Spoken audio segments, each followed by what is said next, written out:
एक और महत्वपूर्ण प्रश्न है, औचित्य सिद्धांत से क्या तात्पर्य है।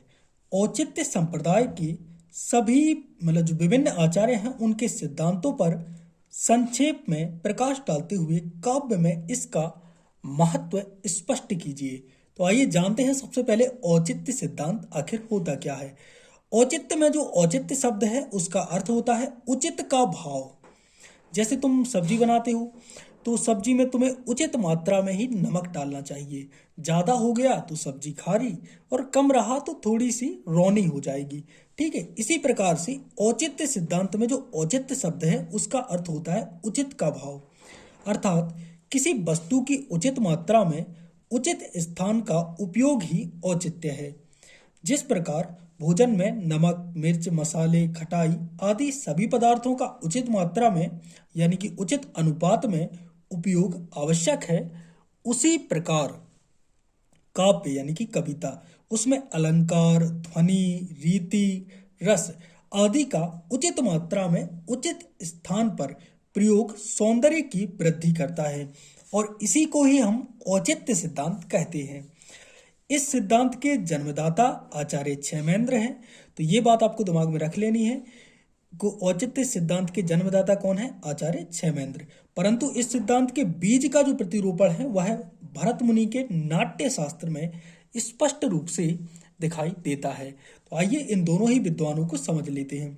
भरत मुनि के अनुसार जिस प्रकार नाना व्यंजनों से सुसंस्कृति अन्य आस्वाद होता है, उसी प्रकार विभाववादी यानी कि विभाववादी के संयोग से स्थायी भाव रसत्व को प्राप्त होता है।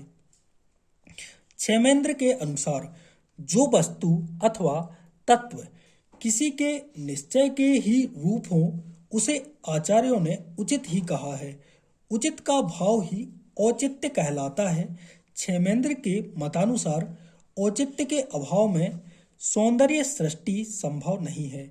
उन्होंने कहा है कि कोई सुंदरी अपने गले में करधनी, नितंबों पर विशाल हार पहनने यदि गले में करधनी जो कमर में पहनते हैं, ठीक है, यदि पहन ले और नितंबों पर विशाल हार पहन ले तो वह हास्यास्पद लगती है।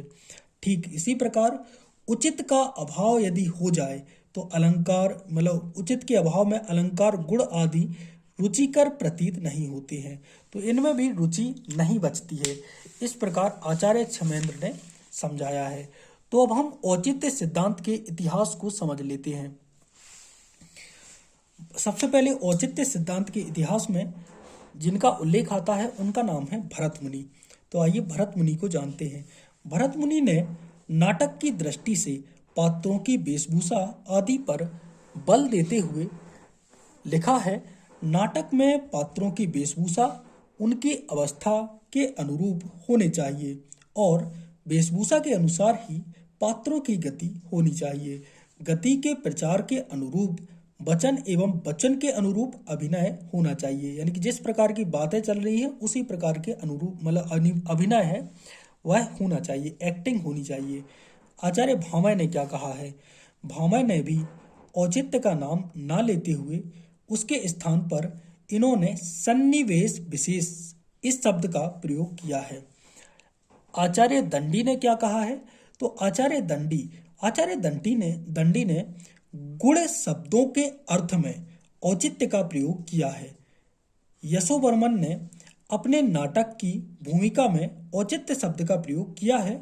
उनके अनुसार नाटक में वचनों का जो औचित्य स्वभाव अनुकूल हो, पात्रों के सर्वत्र औचित्य रहे, जो पात्र हैं वो भी औचित्य में रहें।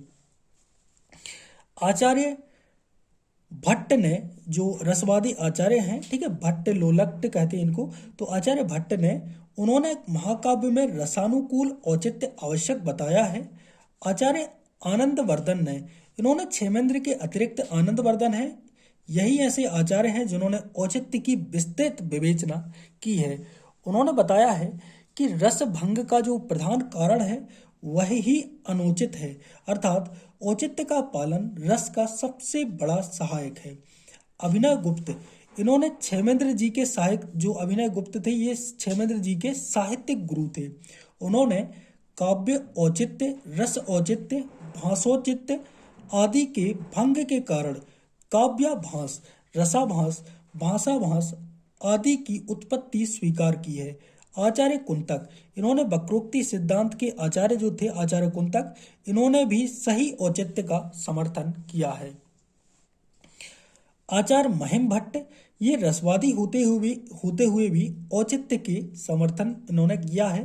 क्षेमेंद्र के ने जो काव्य है उसमें औचित्य को रस से अधिक प्रतिष्ठा देने के जो अतिरिक्त इसे काव्य का स्थिर जीवन कहा है, अर्थात यदि काव्य का स्थिर जीवन ना मिले तो अलंकारों एवं गुणों की गणना है वह व्यर्थ है।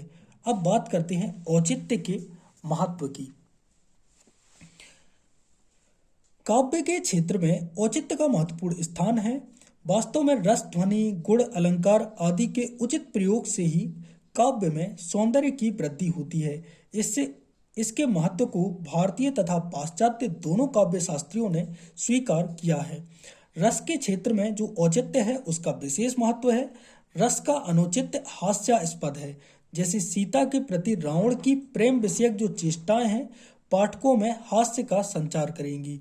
जिस प्रकार अंधकार में जो प्रकाशित दीपक है वह सभी वस्तुओं के सौंदर्य को प्रकट कर देता है, उसी प्रकार अलंकार, गुण, रस आदि का औचित्य काव्य सौंदर्य को प्रकट कर देता है।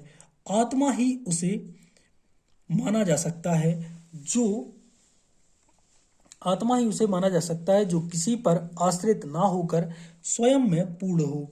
औचित्य तो स्वयं रस, गुण, अलंकार आदि पर आश्रित है, अतः इसे ही काव्य की आत्मा नहीं माना जा सकता। साहित्यानुशीलन में विद्वान आलोचकों ने लिखा है, साहित्य समीक्षा के क्षेत्र में औचित्य सिद्धांत की कोई महत्वपूर्ण देन नहीं है। औचित्य तो सदा से ही काव्य के अनिवार्य तत्व के रूप में मान्य है, अतः औचित्य को काव्य की आत्मा नहीं माना जा सकता है। तो यहाँ पर हमारे इस प्रश्न का आंसर होता है समाप्त।